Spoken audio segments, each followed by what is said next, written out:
আমরা একটা 150 উঠাই, অনুমতি দিচ্ছেন নি? ওড়ান, বিসমিল্লাহির রহমানির রহিম। যারা যাদের অ্যাজোস্পার্মিয়া রোগ হয়, অ্যাজোস্পার্মিয়া অর্থাৎ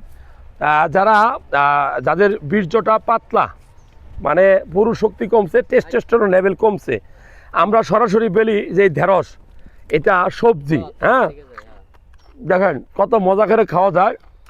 আমি গাছ থেকে উঠেই খাইলাম।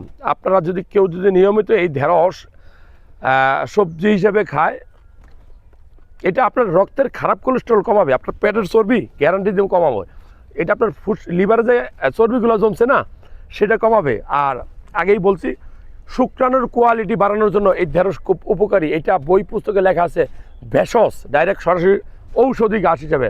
সো কাঁচা ঢেঁড়স খেতে কেমন লাগে আমাদেরকে জানাবেন। এটা পেটকে পরিষ্কার করে, যাদের পায়খানা কষা হয় তাদের জন্য এটা মহা ঔষধ। ভালো লাগলে শেয়ার করুন।